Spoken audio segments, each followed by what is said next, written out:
자신의 생명에 관련된 문제이기 때문에 더 신중하셔야 하고, 거기에 관련돼서 벗어날 수 있다고 한다면 벗어날 수 있는 방법을 생각을 하셔야 하고, 그리고 여러 가지 도움을 받으신다면 그 비방법도 있는 거고. 안녕하십니까 선생님. 예, 안녕하세요. 치성당의 치유법사입니다. 반갑습니다 선생님. 예, 반갑습니다. 선생님, 저희가 이제 다른 무당분들에 대해서 예.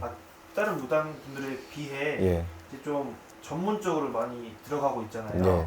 그래서 오늘은 또 어떤 부분에 대해서 한번 다뤄볼까요? 단명사주에 대해 이야기해 볼까 합니다. 단명사주요? 예. 단명사주라는 뜻은 정확히 뭐를 의미하는 건가요? 요절하거나 명이 짧다란 말로 표현됩니다. 그럼 단명사주라는 그 사주 안에 예. 좀 일찍 돌아가시거나 뭐 예. 이런 게 다 담겨 있다는 뜻인가요? 예. 알겠습니다. 선생님, 그러면 선생님 보시기에 이 단명사주의 좀 특징은 어떤 게 있을까요? 제가 보는 방식은 좀 틀립니다. 우선 신도분들의 기운과 자세, 건강 상태, 그리고 생년월일을 넣으면 어느 정도 알 수 있습니다. 단명사주를 보면 태어날 때부터 상문의 부정, 칠성의 부정을 가지고 태어난 부를 말합니다. 그리고 단명사주라 해서 그 나이에 죽는 것도 아닙니다. 물론 행액수도 당할 수 있고, 여러 상담을 하다 보면 가끔 선생님 저 단명사주인가요? 하고 물어보시는 분들이 많이 있으십니다.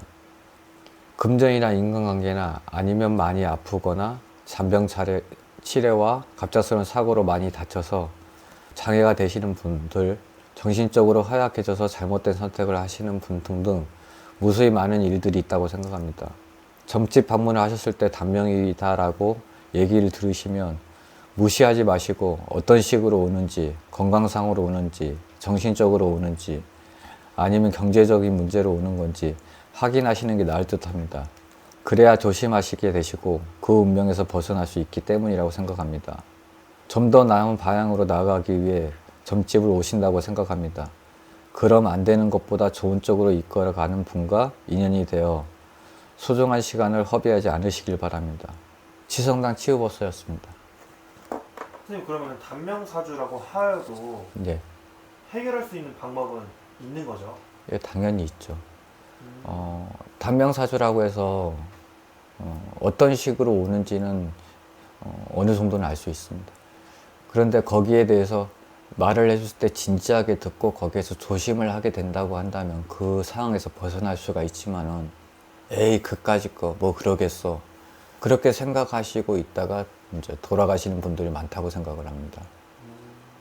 여러 가지 예를 들자고 하자면 신경속으로 인해서 뇌출혈이 일어날 수 있는 가망성이 많은 분들이 있는데 이제 사람을 볼 때 그러면 뇌 쪽에 문제가 많으니 뇌출혈이나 그런 게 있을 수도 있다. 이게 어느 뭐 몇 년 후에 조심을 해라. 지금처럼 계속 올라갔을 때는 문제가 될 요지가 많고 한순간에 갈 수도 있다. 그러니까 조심을 하라고 말해 드렸는데 자기는 건강하다고 그냥 생각하다가 한순간에 돌아가시는 분들도 많이 봤고, 그리고 사주나 운 쪽으로 신점으로 봤을 때 기운 자체로 인해서 나쁜 일이 많이 일어날 수 있는 시기가 왔는데 거기에 대해서 이때를 조심하라고 했는데 그 시기를 잘못 못 넘겨서 돌아가시는 분들도 많습니다. 그렇기 때문에 물론 또 정신적으로도 뭐 많은 고민과 많은 힘든 일이 있어서 그걸로 인해서 이제 자살을 하시는 경우도 많고, 그런 부분이 다 단면사주로 보신다는 게 맞습니다. 그러니까 사주상해나 신점을 상으로 봤을 때 그런 분들을 미리 예방을 하기 위해서 제대로 봐줘서 얘기를 해드리는 건데, 그거를 간단하게 생각을 하신다고 한다면 그거는 좀 문제가 많다고 생각을 합니다. 본인의 문제이기 때문에 저희들이야 거기에 대해서 경고를 해드릴 수 있지만 그걸 받아들이는 건 본인의 명이라고 생각을 합니다.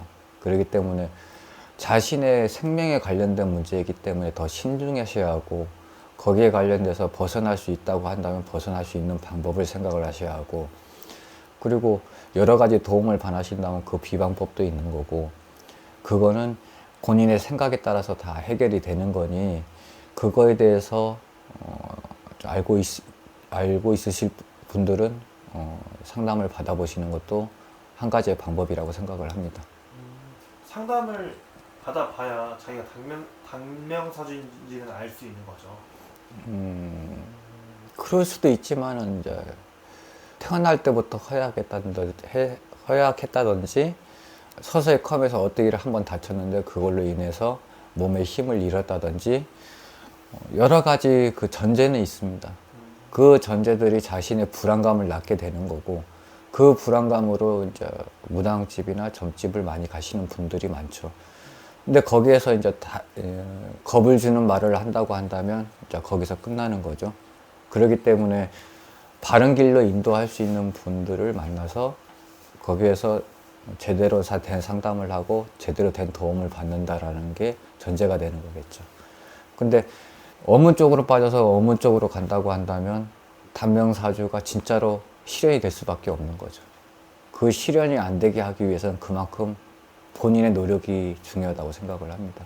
물론 뭐 무당분들이나 뭐 박사분들이 그만큼 신경을 써야 하고 그만큼 능력이 돼야겠지만은 그 부분에 대해서는 어차피 본인이 결정을 하는 거고 본인이 해결을 하는 거니까요.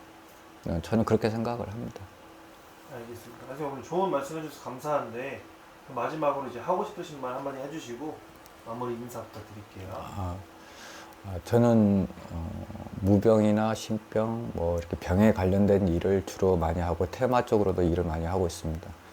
사람들에게 올바른 생각과 올바른 마음가짐, 올바른 몸가짐, 물론 요즘 시대에 맞지 않게 하는 부분도 있지만은 결국 여러분들의 도움을 한 가지라도 드리려고 생각하기에 이 영상을 찍었고 그리고 저 또한 거기에 대한 자부심이 있기 때문에 이렇게 나오게 되었습니다. 그러기에 많은 분들이 도움을 받으셨으면 좋겠습니다. 예, 치유법사였습니다. 감사합니다, 선생님. 예.